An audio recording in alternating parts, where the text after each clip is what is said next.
Bismillahirrahmanirrahim. Alhamdulillah. Wassalatu wassalamu ala Rasulillah Nabiyyina Muhammad ibni Abdullah wa ala alihi wa sahbihi wa man sara ala nahjihi wastanna bi sunnatihi wahtada bi hadihi ila yaumiddin. Amma ba'd. Kita berada bersama dengan kitab Hidayatus Salikin. Hidayatus Salikin fi suluki maslakil muttaqin. Pada di awal permulaan kita telah baca dah tentang kelebihan ilmu ni. Bab yang pertama ni dalam muqaddimah fi bayanil ilmi nafi' wa fadlihi, selesai kita. Sambungnya pada malam ni adalah faslun fi fadilatil ilmi nafi'. Ini suatu fasal pada menyatakan kelebihan ilmu yang beri manfaat. Ini suatu fasal pada menyatakan kelebihan ilmu yang memberi manfaat. Manakala kita belajar ilmu, biarlah ilmu yang beri manfaat. Kalau belajar ilmu yang tak bagi manfaat, tak ada faedahnya. Tidak ada nilai ilmu yang tidak beri manfaat kepada kita. Mungkin kita dapat dari segi manfaat duniawi, boleh CJ, boleh kerja, boleh jawatan baik-baik, tapi dari segi nilai yang dari segi Allah Subhanahu Wa Taala, bukan dari segi manusia yang kita nak cari. Bermula kelebihan ilmu yang memberi manfaat itu, iaitu amat banyak. Kelebihan ilmu memberi manfaat itu amat banyak, yang tersebut dalam Al-Quranul Karim dan hadis Rasulullah Sallallahu Alaihi Wasallam.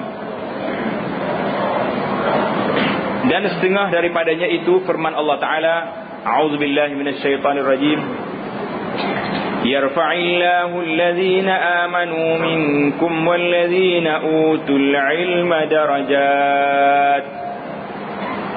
Ada ini surah Al-Mujadilah ayat 11. Surah Al-Mujadilah ayat 11. Artinya, mengangkatkan Allah Ta'ala akan mereka yang percaya dengan Allah. Allah Ta'ala akan angkat darjat orang yang beriman dengan Allah Subhanahu Wa Ta'ala daripada kamu. Dia pertama sekali, Allah Ta'ala angkat darjat orang yang beriman. Orang yang beriman darjatnya tinggi, melebihi orang yang tidak beriman. Itu darjat yang pertama. Dan mereka yang diberi akan dia ilmu. Darjat yang kedua, orang yang lepas dia beriman, dia dapat ilmu pula. Akan beberapa pangkat yang tinggi. Allah Ta'ala akan bagi pangkat yang tinggi. Manakala kita nak pangkat tinggi, kita sekarang ni Alhamdulillah telah dipilih oleh Allah SWT menjadi orang yang beriman. Yang kita nak sekarang lagi pangkat lebih tinggi lagi, dengan kita mendapat ilmu. Dengan kita mendapat ilmu, kita akan mendapat satu tingkat yang kedua, pangkat yang lebih baik daripada orang mukmin biasa yang tidak berilmu.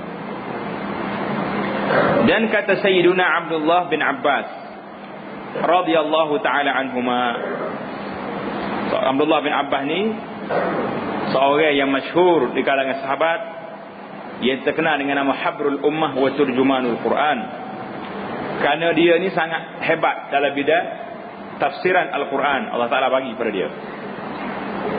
Kata Abdullah bin Abbas, lil ulama'i darajat fawqa darajatil mu'minin bi 700 darajah. Lil ulama'i darajatun fawqa darajatil mu'minin bi 700 darajah. Ma baina darajataini masiratu 500 am. Maksud dia apa? Artinya bagi segala ulama itu berapa pangkat. Di atas pangkat mukmin dengan 700 pangkat. Yang antara tiap-tiap dua pangkat itu perjalanannya 500 tahun, perjalanan jalan kaki. 500 tahun bezanya siap pangkat dia tu. Jadi dia ada berapa pangkat? 100 darjah. Tanda hadis ni, bila kata-kata sahabat, dia panggil hadis apa tu? Kalau hadis dia panggil hadis mauquf, mana kata-kata sahabat. Bukan mari daripada Nabi sallallahu alaihi wasallam. Ini kata-kata Ibn Abbas. Jadi kata-kata ini telah diambil daripada kitab Ithaf As-Sadah Al-Muttaqin. Setelah kita tengok beberapa kitab yang Dia menukilkan kata-kata ulama, kata-kata sahabat. Sehingga setakat ini kita belum lagi berjumpa dengan tafriq asar Ibn Abbas ini. Dan firman Allah Ta'ala, innama yakhshallaha min ibadihil ulama'u. Dalam ayat Quran ini ramai orang baca silap. Hati-hati. Innama yakhshallaha min ibadihi al-ulama'u. Bukan betul-betul. Innama yakhshallaha min ibadihi al-ulama'u. Artinya hanya sahaja yang takut akan Allah. Pasal tu nak Allah tu mesti baris atas. Takut akan Allah. Daripada hambanya itu, iaitulah ulama. Ada setengah orang dia silap baca Al-Quran, innama yakhshallahu. Bahaya. Mana kalau kita baca yakhshallahu, mana Allah Ta'ala takut kepada ulama. Berat atau tak berat dari segi makna. Jangan baca ayat Quran, jangan main-main. Tak baris betul-betul. Pastikan kalau kita nak ceramah ke, kita nak khutbah ke, kita nak apa, ayat Quran yang kita nak baca tu biarlah dia ni ada baris. Takut salah baca. Tengok ni ayat Quran ni. Kalau baca yakhshallahu min ibadihil ulama, maknanya Allah Ta'ala takut daripada hamba dia tu ulama. Tuhan takut pada orang. Bukan hak ulama. Inaknya yakhshallaha. Orang yang takut akan Allah Ta'ala dari kalangan hamba Allah Ta'ala ni siapa dia? Al-ulama, iaitulah orang yang alim, orang ulama. Lagi tak lagi makna dia. Lagi. Jadi Tuhan takut kita juga. Pasal itulah bila kita baca selawat ni. Biasa kita baca dalam selawat ni. Qattu tu dia baca kuntu. Jadi daripada nak puji Nabi, jadi puji dia sendiri pula selawat. Itu bahaya makna baris dia. Surah ini, ayat Quran ini daripada surah Fatir. Surah Fatir ayat yang ke-28. Surah Fatir ayat 28. Dan itu daripada ayat Quran tentang kelebihan ulama. Dan setengah daripada beberapa hadis. Hadis ni maksudnya apa? Hadis ni iaitulah ucapan, perkataan, perbuatan dan apa saja yang mari daripada Nabi sallallahu alaihi wasallam dipanggil hadis. Kali kata-kata macam kata tadi, kata-kata Ibn Abbas ni, orang panggil hadis juga, tapi hadis mauquf kalau panggil hadis. Ataupun dia panggil asar. Kena ingat dari sudut istilah ilmu hadis tu.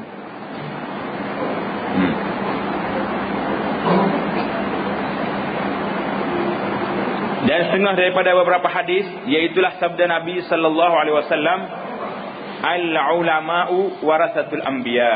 Al-ulama'u warasatul anbiya. Artinya bermula segala ulama itu mempesakai mereka akan anbiya. Anbiya itu nabi-nabi. Mana nabi alaihi wassalatu wassalam, para anbiya, dia tak tinggal harta, tak tinggal apa-apa. Yang dia tinggalnya ilmu. Siapa dia ambil ilmu ni, orang ni lah menerima saka Nabi. Jadi yang ambil ilmu daripada Nabi ni siapa dia? Ulama. Para sahabat, tabi'in dan seterusnya pada ulama umat ini, sehingga tanggal ke akhir zaman nanti, ulama yang akan menerima saka Nabi sallallahu alaihi wasallam.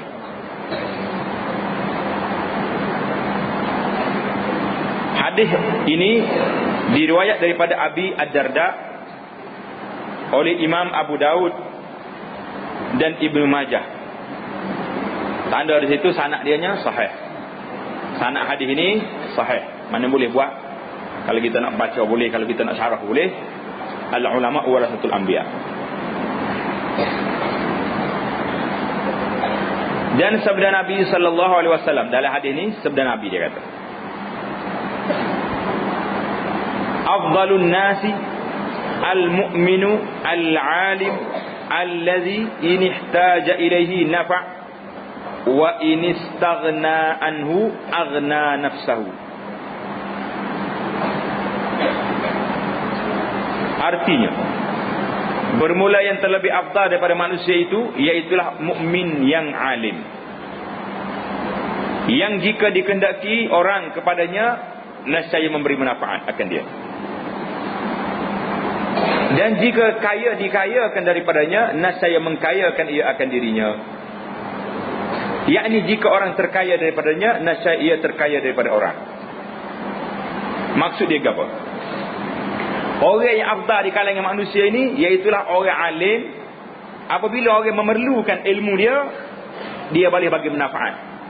Orang nak tahu masalah, pergi jumpa dia.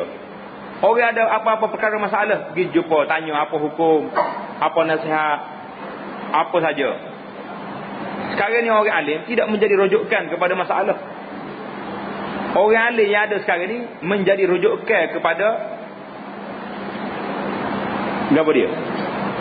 Kalau dia bermasalah, nego tak utuh ke, balas dengan bini ke, marilah jumpa orang alim nak suruh semaya hajat. Tu ya kerja orang alim ni. Naknya orang alim ni sini peranan dia sebenarnya bukan kerja ni saja. Peranan dia nya menjelaskan kepada masyarakat, menjelaskan kepada ummah perkara yang halal, perkara yang tidak baik, perkara yang boleh buat, perkara yang tak boleh. Itu peranan ulama, memimpin masyarakat, menjelaskan kepada mereka tentang kedudukan agama Islam yang betul. Tapi malangnya sekarang ni peranan ulama apa sudah jadi? Sudah dikurung. Peranan ulama ni hanya sekadar sekadar apa? Sekadar buat air tawar, mengajak tak pernah mari masjid ni. Tiba ada masalah, mari ada masalah ni nak jumpa. Semua tu hilang bagai. Kalau boleh ustaz, tok guru boleh mai ajak, biar taklid selalu. Nak tarat hebatnya tok guru ni, kerja dia mai ajak taklid bagi orang. Balik kita pada hadis ni. Tulis itu afdalun nasil mu'min al-alim ni, iaitulah kata-kata Abu Ad-Darda. Kata-kata siapa? Abu Ad-Darda radhiyallahu taala anhu, bukan daripada Nabi sallallahu alaihi wasallam. Kata-kata ini disebut oleh Al-Baihaqi, diriwayat oleh Al-Baihaqi dalam kitabnya Syu'ab al-Iman. Dalam kitab Syu'abul Iman, kata di Al-Iraqi kata sanadnya dhaif, lam arahu marfu'an, aku tidak jumpa hadis ini daripada Nabi sallallahu alaihi wasallam. Kita tanda di situ perkataan dan sabda Nabi itu tak dalam kurungan. Ini adalah kata-kata Abu Ad-Darda. Ini adalah kata-kata Abu Ad-Darda radhiyallahu taala anhu. Kata di Al-Iraqi, lam arahu marfu'an, aku tidak jumpa hadis ini daripada Nabi sallallahu alaihi wasallam. Yang adanya mari daripada Abu Darda. Dan sabda Nabi sallallahu alaihi wasallam, aqrabun nasi min darajatin nubuwati ahlul ilmi. Aqrabun nasi min darajatin nubuwati ahlul ilmi. Artinya terlebih hampir manusia daripada pangkat nubuwah, pangkat kenabian. Manusia yang boleh hampir dengan pangkat nabi ni siapa dia? Iaitulah orang-orang yang punya ilmu, ulama. Orang ni dekat dengan nabi. Pasal apa? Sebab ilmu yang ada pada ulama tu dia ambil daripada nabi. Ilmu ambil daripada sahabat, ambil daripada tabi'in. Mana ilmu ni bersambung dengan Nabi sallallahu alaihi wasallam. Kerana itulah dia panggil orang alim ni orang yang lebih dekat dengan Nabi sallallahu alaihi wasallam, kerana ilmu dia bersambung. Tanda situ hadis ni diriwayat oleh Abu Nuaim. Hadis ini diriwayat oleh Abu Nuaim. Kata di Al-Iraqi sanadnya dhaif. Hadis dhaif, tulis sini dhaif, tulis. Kata Al-Iraqi hadisnya dhaif. Muhakkik kita ni banyak dah, dia kata masalah kitab kita ni banyak juga hadis-hadis yang tidak sahih. Dan sabda Nabi sallallahu alaihi wasallam, yashfa'u yaumal qiyamati thalathatun. Yashfa'u yaumal qiyamati thalathatun. Al-anbiya'u, thumma al-ulama'u, thumma asy-syuhada'u. Artinya, ia memberi syafaat. Apa makna syafaat? Syafaat iaitulah memberi pertolongan. Memberi pertolongan kepada orang nanti pada hari kiamat nanti, orang bagi syafaat. Bagi pertolongan. Syafaat Nabi lah yang kita nak sekali. Syafaat Rasulullah sallallahu alaihi wasallam dipanggil syafaatul uzma. Ia menyelesaikan masalah umat, menyelesaikan masalah manusia seluruhnya di pada hari kiamat nanti. Jadi, ia memberi syafaat pada hari kiamat itu tiga. Yang pertama anbiya, nabi-nabi alaihi wassalatu wassalam. Kemudian ulama, kemudian syuhada. Syuhada tu apa?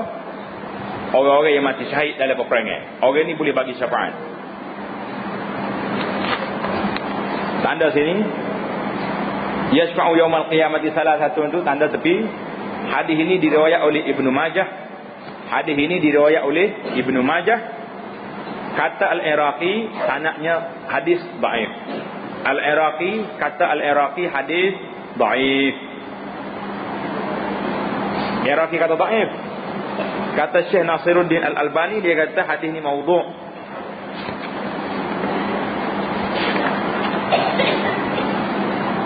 Habislah kita pasal tentang kelebihan ulama, kelebihan ilmu yang bermanfaat. Kita akan masuk pula kepada bab yang kedua, iaitulah faslun fi fadilati talibil ilmi nafi'. Faslun fi fadilati talibil ilmi nafi'. Ini suatu fasal pada menyatakan kelebihan orang yang menuntut ilmu yang memberi manfaat. Ini suatu pasal pada menyatakan kelebihan orang yang menuntut ilmu memberi manfaat. Kita sekarang ni mari sini, ataupun kita pergi mana-mana, di masjid, di surat tempat orang-orang kuliah, apakah tujuan kita pergi?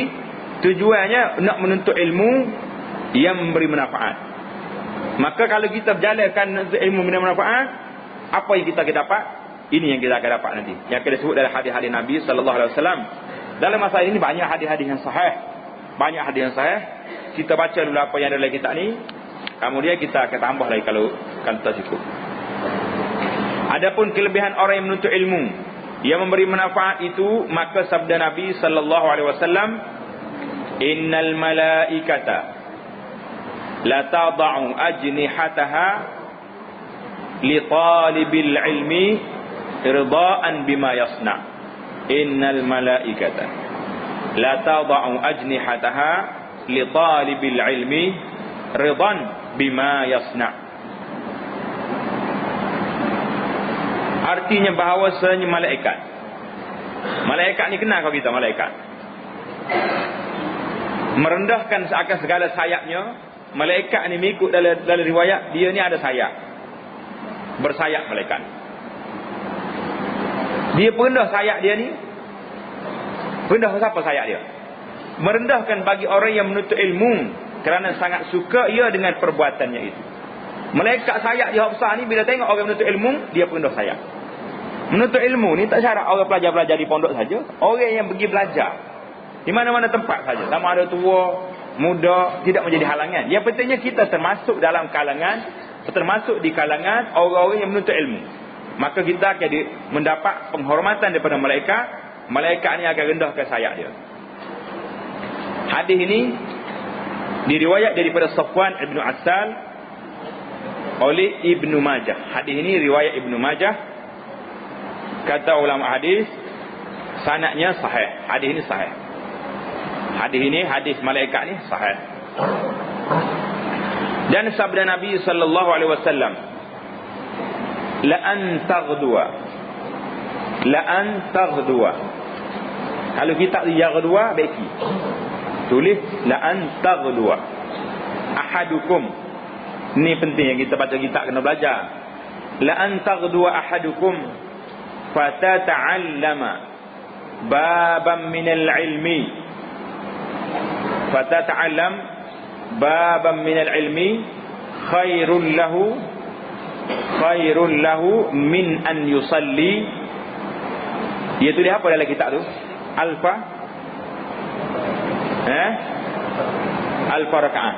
Tok dalam kurungan alfa tu tulis tepi mi'ata rakaat. Tulis mi'ata rakaat, mim alif hamzah ta pula, mi'ata rakaat. La an taghdu ahadukum fatata'allama baban min al-ilmi khairul lahu min an yusalli min an tusalli mi'ata rakaat. Mi'ata rakaat. Baik. Artinya sungguhnya bahawa berpagi-pagi seorang kamu, maka belajar ia akan satu bab daripada ilmu. Kita keluar rumah pergi ngajar ilmu, berpagi-pagi lagi, nascaya terlebih baik daripada bahawa ia sembahyang sunat. Dia tulis dari situ 1000, tak dalam kurung yang 1000 tu, tulis atas dia 100 rakaat. 100 rakaat. Karena siapa dia ni kata ulama-ulama hadisnya dia kata apa? Al-Manawi kata lam arahu marfu'an.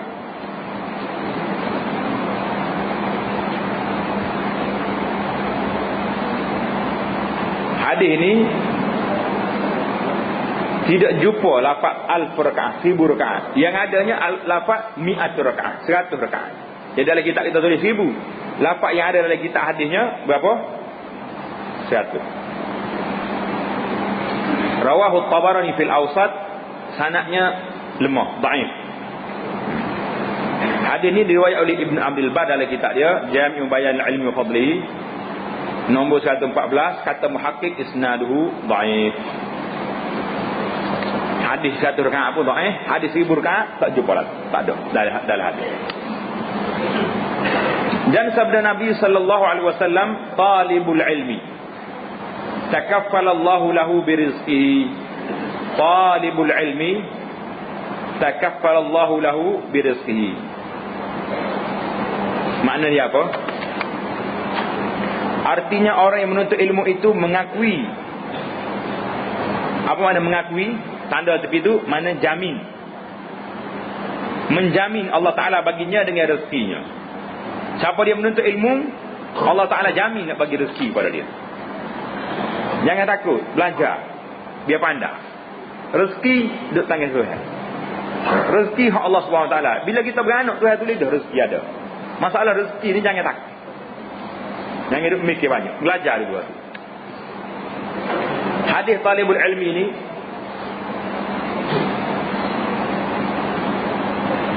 rawahul Khatib, kata di Al-Manawi dalam Faidul Qadir. Hadis ini diriwayat oleh Al-Khatib Al-Baghdadi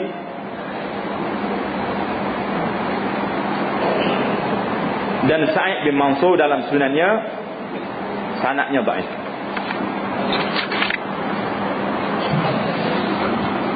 Banyak juga tu dhaif tu. Syahdan ni lagi tak lama ada ni syahdan. Syahdan ni satu kata-kata nak menunjukkan bahawasanya kita habis dah. Bawa ayat Quran ada hadis-hadis, kita akan masuk pula tentang kata-kata alim ulama tentang masalah ilmu ini. Itu mana syahdan, mana dia nak tukar poin. Kata Syekh Ibnu Athaillah. Syekh Ibnu Athaillah ni masyhur dia dengan kitab hikam dia. Kitab Al-Hikam. Kata Syekh Ibnu Athaillah rahimahullah ta'ala dalam kitab At-Tanwir fi Isqatit Tadbir, nama kitab. I'lam anna al-ilma haythuma takarrara fil kitabil aziz aw fi sunnati innamal muradu bihi al-ilmun nafi' alladhi tuqarinuhu al-khashyah wa taknifuhu al-makhafah. Tuqarinuhu al-khashyah, kha tu ada titik atas, ada titik. Takut baca khasyah. Tuqarinuhu al-khasyah wa taknifuhu al-makhafah. Tengok kata-kata hikmat daripada ulama ni. Apa dia kata? Artinya, ketahui oleh kamu bahawasanya ilmu yang berulang-ulang sebutannya dalam Al-Quran yang maha mulia, atau dalam hadis Nabi sallallahu alaihi wasallam, mana-mana Nabi sebut ilmu, dalam Quran sebut ilmu, hanya sanya murad. Apa dia murad? Maksudnya. Murad yakni maksudnya. Murad dengan dia, maksud dengan dia itu, iaitulah ilmu yang beri manfaat, ia menyertai akan dia takut akan Allah Ta'ala. Ilmu yang manfaat ni tujuannya yang membawa kepada takut akan Allah Subhanahu Wa Ta'ala dan meliputi akan dia haibah. Apa dia haibah? Haibah ni makna gerun akan Allah Subhanahu Wa Ta'ala. Lagi banyak ilmu kita, lagi kita rasa takut dan kita gerun kepada Allah Subhanahu Wa Ta'ala. Kalau lagi banyak ilmu, lagi kuat bertabligh, itu bukan tu, kita lain dah tu. Dan kata Syekh Ibnu Ibad dalam Syarah Hikam, Ibnu Athaillah tu dalam kitab lain, Ibnu Ibad ni pula dalam Syarah Hikam, dia kata apa?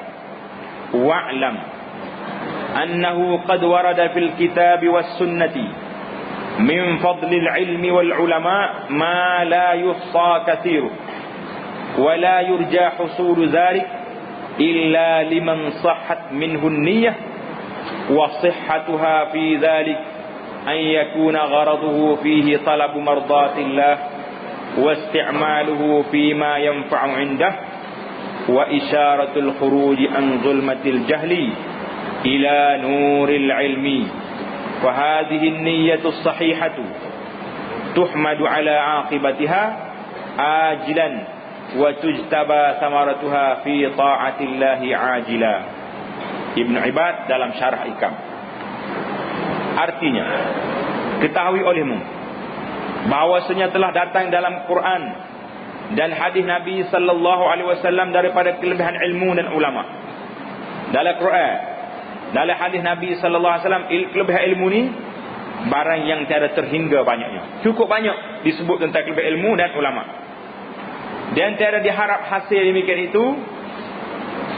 Ilmu yang manfaat ni jangan harap nak dapat dia tu, melainkan bagi orang yang sah niat.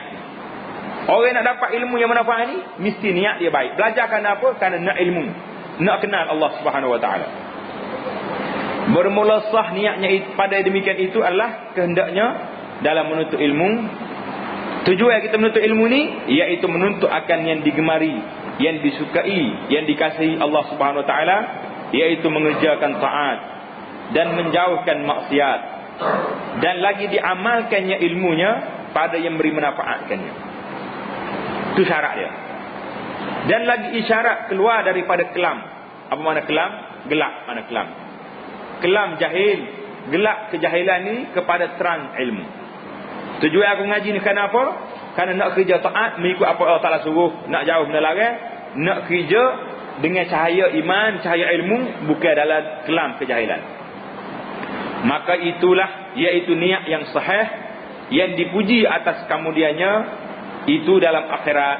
Kalau kita betul niat ni, kita dapat pujian Allah SWT dalam akhirat. Dan dapat faedahnya dalam taat akan Allah Ta'ala dalam dunia.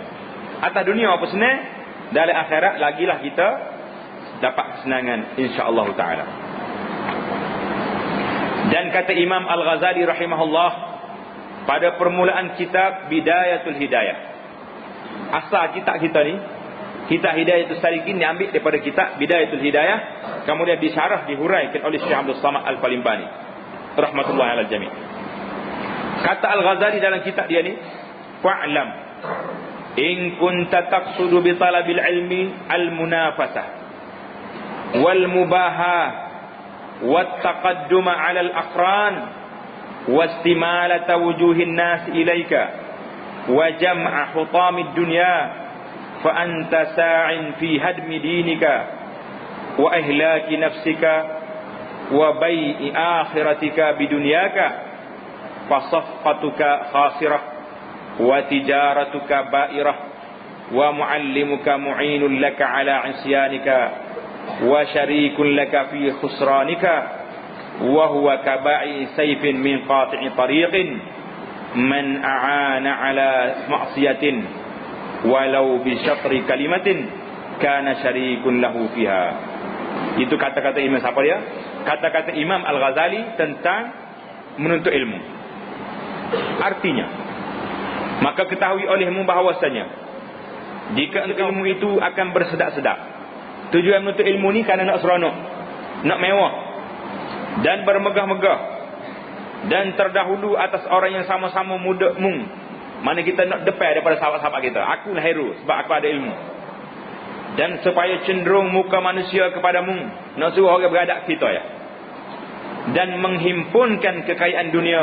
Na'udzubillah. Kalau ni kerja kita ngaji ilmu, nak bermegah-megah, nak suruh orang kata hebat, nak lawan orang, nak suruh orang beradab kita belakang segi orang lain, apa jadi? Nascaya engkau mengasihani pada meruntuhkan akan agama kamu. Wal-iyadzubillah. Maka mu ngaji ilmu ni bukan nak dekat dengan Allah, sesungguhnya kamu nak meruntuhkan agama kamu dan membinasakan dirimu, dan engkau jual akhiratmu dengan duniamu. Maka perjualanmu itu rugi dan perniagaanmu itu tiada laku, dan orang yang mengajar akan dikau itu menolong bagi kamu atas maksiat. Nasallallahu alaihi. Tu guru kita apa? Jadi tulu kita buat maksiat pula. Sebab kita niat atas molek.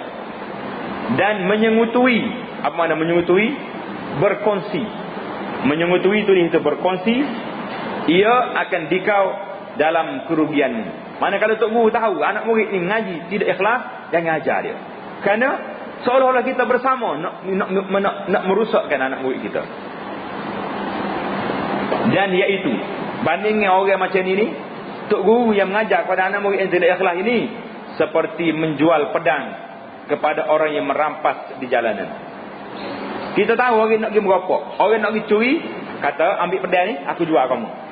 Boleh pedang dia sedap lagi dia merampok sebab dia ada alat tangan kita. Jadi kalau kita tahu dah anak murid kita ni jahat, dia akan jual agama dia ni, dia akan pergi fatwa sesat dan sebagainya, biarlah kita jangan ajar dia, kerana dia akan merusakkan orang tersebut. Dan yang demikian itu perbuatan maksiat.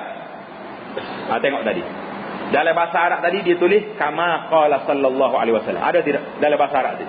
Tok garis saya di bawah tu kama qala sallallahu alaihi wasallam.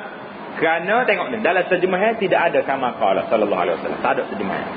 Dalam nuskah lain pun, dalam kitab Imam Ghazali ada satu nuskah dia tak sebut kama qala sallallahu alaihi wasallam. Jadi wa huwa kaba'i sawfi sayfin min qati'i tariqin man a'ana ala ma'siyatin walau bi syatri kalimatin kana syarikun lahu fiha. Kata dalam kitab ni, tengok dalam terjemahan dia tak ada kata Rasulullah sini. Ada ke tak ada? Tak ada. Maka itu menunjukkan Arab tu lebih. Pasal itulah muhakkik kata setengah riwayatnya, setengah kitab lain Bidayah Hidayah tidak ada nuskah ni, tidak ada kata kama qala sallallahu alaihi wasallam. Sepatutnya tidak ada kerana lafaz hadis ni tak ada. Pasal itulah dalam terjemahan dia tidak ada. Dan barang siapa dia? Man a'ana lalu. Wa man a'ana lalu. Dan barang siapa menolong akan seorang atas berbuat maksiat, dan jikalau dengan setengah perkataan sekalipun, maka adalah ia jadi menyengutui di dalamnya. Jadi kita ingat kalau nak buat ceramah ke apa, jangan kata benda ni hadis Nabi sallallahu alaihi wasallam. Kita kata Imam Al-Ghazali rahimahullah taala. Imam Al-Ghazali kata kalau kita tolong orang buat maksiat walaupun setengah kalimah, kita akan bersama dengan maksiat tersebut. Kata sambung yang Ghazali lagi, wa in kanat niyyatuka wa qasduka bainaka wa bainallahi ta'ala min talabil ilmi al-hidayah duna mujarradir riwayah fa abshir fa innal malaikata tabsutu laka ajnihataha idza masyaita wa hitanul bahri tastaghfiru laka idza sa'aita. Itu kata-kata Imam Al-Ghazali. Imam Al-Ghazali ni seorang yang cukup tinggi, ilmunya baik, dalam segi ilmu akhlaknya cukup mantap. Pasal itulah orang minat baca kitab-kitab Imam Ghazali dalam masalah ini. Cuma masalah hadis-hadis yang dhaif itu nak macam mana, dia tidak pakar dalam bidang ilmu hadis. Manusia ni bukan semuanya sempurna, dia ada tempat-tempat dia yang kehebatan di sini, lemah dia sini. Artinya, dan jika ada niatmu dalam menuntut ilmu itu dan qasadmu antaramu dan antara Allah Ta'ala pada menuntut ilmu itu, akan dapat hidayah. Tujuan aku mengaji ni nak dapat hidayah, petunjuk Allah SWT. Tiada semata-mata riwayat. Bukan sakat nak orang panggil ada BA, ada MA, ada CJ ya, tidak. Nuntut ilmu ni orang tahu hebat dia tu ada CJ. Tak. Kita menuntut ilmu ni nak hidayah Allah SWT, nak pimpin dia Allah supaya kita duduk atas jalan yang benar. Maka fa'abshir, kata Al-Ghazali, maka sukakan oleh kamu. Kamu terimalah kabar gembira bahawasanya malaikat itu menghamparkan ia bagimu akan sayapnya. Malaikat buka sayap sebagaimana dalam hadis tadi. Apabila engkau berjalan dan segala ikan laut di laut itu memohon ikan benar konon-konon dari laut itu pun memohonkan ampun bagimu kepada Allah Ta'ala apabila engkau berusaha dalam menuntut ilmu itu. Bila berusaha untuk ilmu, malaikat minta ampun, ikan minta ampun kepada kita. Ketahui olehmu wahai talib. Siapa dia talib ni? Orang nama talib. Talib maknanya penuntut ilmu. Ketahui oleh kamu wahai talib, wahai penuntut ilmu, bahawasanya bagi orang yang menuntut ilmu itu 3 perkara.